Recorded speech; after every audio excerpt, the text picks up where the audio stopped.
Blessings and namaste, everyone. I'm spiritualist, psychic astrologer, and medium Sette. I thank you once more for allowing me this opportunity to share with you my astrological and spiritual insights. And today we are looking to the month of September 2020. Certainly we are advancing very, very quickly through yet another unprecedented year. And energetically, the next few months may certainly be off the charts for some of us, but it's not a bad thing. Remember, whenever we look ahead, we are always at choice as to how we are creating and co-creating what is coming next. Remember, whatever it is that we are focusing our attention, wherever we direct our attention, that is what we will bring to form personally as well as collectively. I've shared my insights many times on how when we observe certain astrological configurations, as I understand it, they are neither negative nor positive. Certainly each alignment, each aspect, each planet, each sign, it has a positive and a negative polarity. And wherever it is that we direct our attention towards on that polarity, that is what we shall bring to form. I always emphasize recognizing the higher vibrational aspect in all alignments, directing your attention towards those blessings, and certainly that is what we shall bring to form. Now, let me first begin with our coming full moon, which is on September 2nd, 2020, and the exact time of the full moon is 1:22 a.m. Eastern Daylight Time.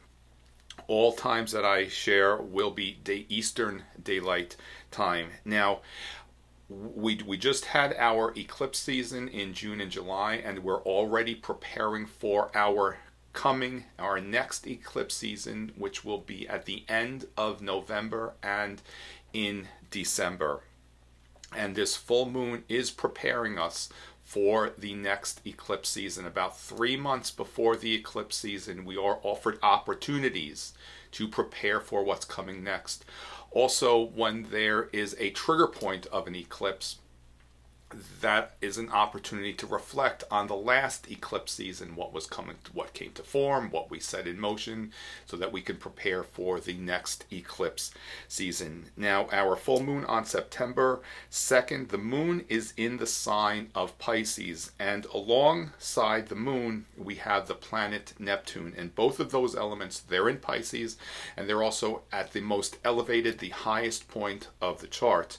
And what is one of the significant elements with this full moon is that it's very similar to the full moon we had on March 9th. And in my videos and in my full moon forecast of that eclipse, one of the points that I touched upon was the release of fear, releasing deep-seated fear. Pisces and Neptune rules the sign of Pisces, connects in the astrological chart with the 12th house. The 12th house is all that we hold within ourselves, that which is very deep within us. And when that energy is stimulated, we are offered an opportunity to release, especially what no longer serves a purpose that we may hold deep within ourselves. And many times it is deep-seated fear which needs to be released. Whenever we have this experience, I always suggest to allow yourself to recognize what is coming to the surface, specifically related to a fear, and shine the light on it. Many times what happens is that we focus too much on what is being released, and instead of releasing it, we reinforce it because we're directing too much of our attention towards what is being released. And many times, if it's an element of fear, we concentrate so much on that fear that we reinforce it instead of releasing it. What I suggest is when something's bubbling to the surface, allow yourself to be detached from whatever that might be, step back, observe it, and release it with love. Remember, when anything comes and bubbles up from the surface, it's so that we can be released, because it's a discordant element that is not in alignment with who it is that we are becoming, so we are offered an opportunity to release it.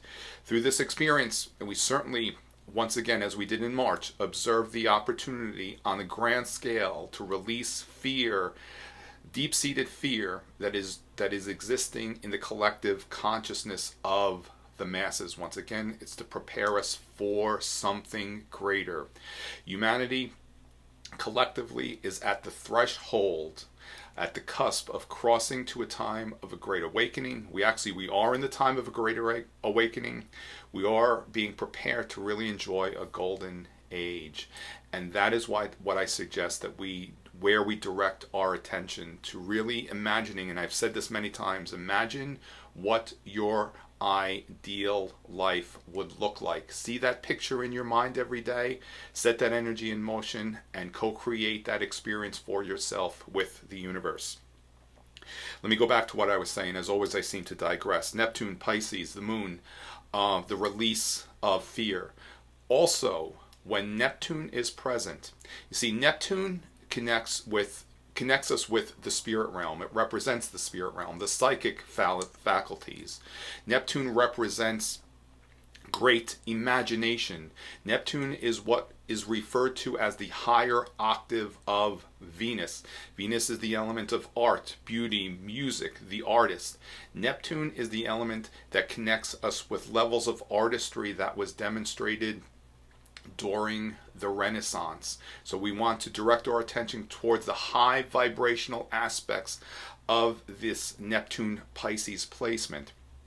The lower energy of Neptune and Pisces is deception, being misled, confusion, deep-seated fear.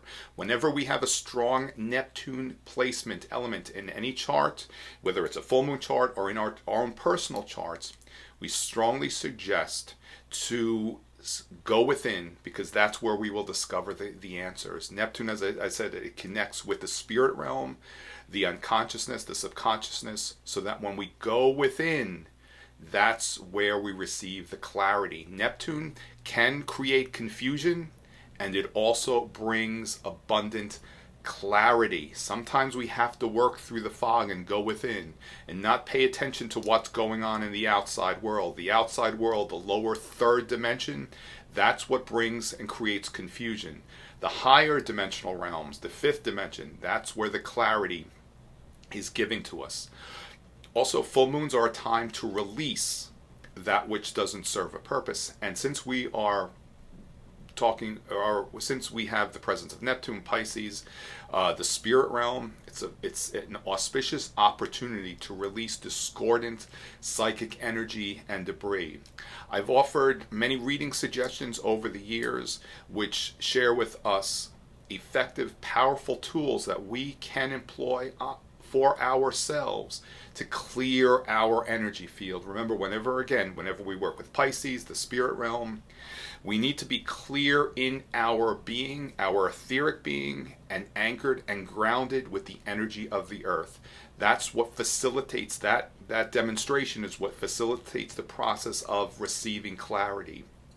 If we're not grounded, if our energy field is peppered with psychic and energetic debris, then whatever comes through from the spirit realm, we are not offered an opportunity to observe it with clarity, so we have to clear our energy fields. I've shared over the years books by the author Diana Burney as well as Diane Stein. I always suggest explore those titles and recognize whatever resonates with you, and those are the techniques, modalities that you employ. So certainly allow yourself at this full moon the opportunity to clear your energy field, clear yourself of all unwanted psychic debris. At the full moon, there's also a favorable alignment from Uranus to the moon and Pisces, suggesting that we are very much at a time of receiving great awareness, higher awareness, great awakenings. Whenever Uranus is present in the chart, it does bring about great change. The change, remember, change is creative growth. For example, astrologically, a square alignment, a square aspect, which is a 90-degree angle, many would observe that as being negative. However, that alignment, is the alignment of change. Change facilitates creative growth. If we remain stagnant, then we don't allow ourselves to, especially spiritually, grow on an evolutionary level. This element of change brings heightened awareness and awakenings. Do not fear the change. I suggest to not fear change. I would redirect, if you have a unsettlement about change, what I always suggest, transfer that energy, transmute that energy to excitement. Move out of that place of anxiety or uncertainty and transmute it, transform that energy to excitement. Allow yourself to be very excited about the glorious of the times that are coming for every one of us. We are certainly coming to times where every one of us will have the opportunity to experience peace, harmony, joy, love, blessings, abundance in all aspects of our life. And we are being given the opportunity to make that happen and to create it.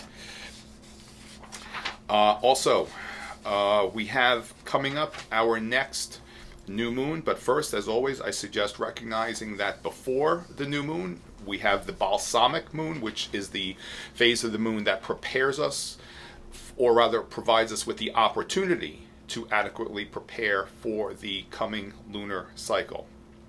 And that the balsamic moon phase begins on September 13th at 11:24 p.m. And our next new moon will be on September 17th at 7 o'clock a.m. Eastern Daylight Time. And the new moon in September, it's in the late degree of Virgo, which is it's about 25 degrees of Virgo. Virgo, it's an earth sign. Virgo in the chart represents our health and well-being. It also represents our service to humanity. I suggest on this coming new moon, perhaps begin a nutrition program that is very specific to your physical form and allow yourself to be guided as to what is necessary to incorporate that experience.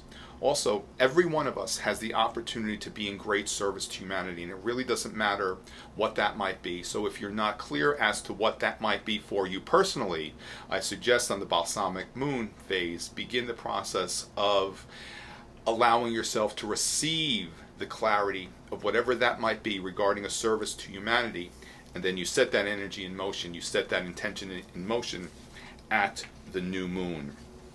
There's a beautiful alignment from Pluto as well as Saturn and Jupiter to the new moon at that time, which allows us to think very much, I refer to in terms of evolution, regarding the ability to see the bigger picture.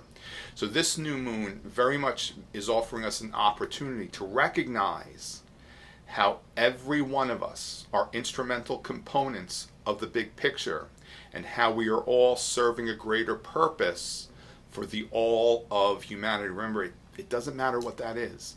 Even what might be deemed as a simple task can have greatness. And remember, that's just a judgment. So allow yourself the courage to recognize whatever might be your own personal, unique service to humanity. And also too, as I said, that Virgo element connects with health and well-being of the physical form. I'll get a little bit ahead of myself, but the sun moves into the sign of Libra on September 22nd, and that will happen at 9:31 a.m. Eastern Daylight Time. The sun moves into the sign of Libra. It's the autumn equinox. Libra, among many things, represents nature and the natural world. Spirit is very present in nature, as well as many healing elements are very present in the natural world. Whenever we have the courage to really explore alternative healing modalities that are very much connected with nature and the natural realm, We work with the rhythms of nature. Our physical form is designed to work with the rhythms of nature. And I've included this, the cycles of the moon, the planetary cycles. All of these elements are grand components of the natural world. And what I began emphasizing with the new moon and personal health care and well-being, and again, this is very specific for ourselves, and it's something that is also very unique to our own human potential. That's why I suggest exploring what works for you on a personal level. Virgo being an earth sign, once more, in the earth elements, that those components have been designed to sustain us while we are in human form, and we are very much at times of opportunities to recognize how these blessings are very much available to every one of us. And this information is becoming much more prevalent as we move through these unprecedented times. I believe there's a quote that comes from Revelations that says, and it's one of my favorite quotes from Revelations. It says that it states, and I'm paraphrasing here. It states that the leaves of the trees will heal all nations. To me, that indicates how in nature is the presence of healing modalities, healing elements, such as pure herbs, as well as natural oils, essential oils. All of those elements are very much part or elements that we can use to incorporate in the healing process of the body. I suggest if these suggestions resonate with you, then explore these options for yourself. And this new moon is a perfect time for us to incorporate these natural healing modalities. Once more, the autumn equinox on September 22nd, as I said, it represents nature, the natural world. It's in the sign of Libra. Libra also connects with art, music, creativity. Look at the beauty that is in nature. We all have opportunities to create beauty in many, many, many forms. As the sun transits the sign of Libra, I suggest really exploring, as always, your own creative potential. Libra, also the sign of balance. You see, nature, when it's left to its own devices, will innately create a balance when there is imbalance. And we, especially in this physical form, have the same ability to do just that, to create balance where there may be imbalance. And remember, as always, we have to work with the rhythms of nature and with the cycles of the universe so that we can certainly employ and benefit from these opportunities. These are all suggestions to really explore for yourself and how to incorporate them for yourself on a very personal level during these times. In September, we have a couple of planets that are going direct. Two planets going direct, one going retrograde. Mars will be moving retrograde on September 9th, and it will remain retrograde until November 13th. Now, Mars being the sign of the planet,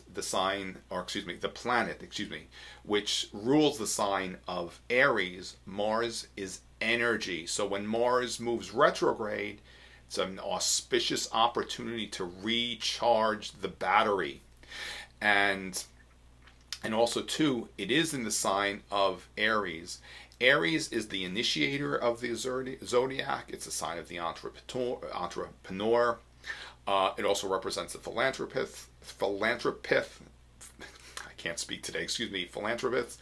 And I didn't say that right. Anyway, it's actually kind of a challenge. As I create these videos, this is all done in one take, and it's not edited. So please forgive me if I stumble a little bit. Anyway, what I was endeavoring to emphasize is if at any level you have desires to be very entrepreneurial, this Mars retrograde phase is a perfect opportunity to reflect on those elements. Whenever a planet is retrograde, we are offered an opportunity to reflect and go within and meditate on all the elements of whatever it is that is moving retrograde. And since Mars, being the planet of energy, is going retrograde, perfect time to recharge the battery. We have two planets moving direct in September. We have Jupiter will move direct on September 12th at 8:41 p.m. It has been retrograde since May 14th, and Saturn will move direct on September 29th, and it's been retrograde since May 11th. Saturn connects with our long-term goals, our career, our profession, our highest achievements. So while the sign has been retrograde, while that planet has been retrograde, perfect time to reflect on your long-term goals, your career, your profession, your greatest desires. Jupiter is the sign that certainly connects with abundance. So if you feel a little bit stagnant, that you're not perhaps creating or achieving your abundance, once Jupiter is moving direct, you'll notice there will be a change in receiving that abundance, provided that during the retrograde you've allowed yourself to adequately prepare for that.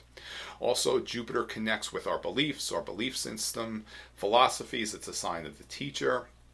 The retrograde is a perfect opportunity to reflect on our beliefs and belief systems, and once it moves direct, then we receive greater clarity regarding those beliefs, which are certainly very personal to our path and not necessarily right or wrong. I always suggest to ask yourself, are your beliefs serving a greater purpose for you and allowing you to really enjoy and experience all that it is that you would desire to experience while in physical form? If not, then it's time to reflect and reassess all those beliefs. We are moving through some powerful and glorious times, and remember, whatever is coming next, we are creating and co-creating it in every moment of every day. Keep in mind and keep a clear picture in your mind and project that out into the world of whatever might be your ideal life for yourself on a personal level. Remember, we have been offered many opportunities to bring this to form and to create it. And remember, by allowing yourself to really enjoy and experience all that you desire, it provides us the platform to be in a place of joy. And remember, whenever we are in a place of joy on a personal level, that's not selfish. It's very fulfilling for the all of humanity, because by being in a place of joy yourself, by being in a place of love, that's what you're radiating out into the world. When we are unhappy, when we are experiencing discordant energies, we're just reinforcing all those imbalances. But when we create the balance within ourselves, when we allow ourselves to really be joyful, to be in a place of love, that's what we radiate out into the world. And that is one of the many blessings that we can employ to really, so that we might contribute to whatever is coming next for the all of humanity. Remember, if it is to be, it's up to me. Whatever is going to come next, whatever will happen next for you, whatever we believe is going to happen, that's exactly what's going to happen. So, as always, I suggest keep yourself in a place of love, remain in the light. I'm Spiritualist, Psychic, Astrologer, and Medium Ray Sette. I thank you for allowing me this opportunity to share with you these insights. Once again, we're moving through some powerful times. I look forward to what's coming next. I will be traveling once more, unless we need to change those plans. I do plan on returning to Minnesota in October, and I will be back at the mystical moon in November. Lori has all those dates. My schedule's already filling up. And as always, I look forward to our time together and to continually inspiring you on your journey. Once again, many blessings. Namaste.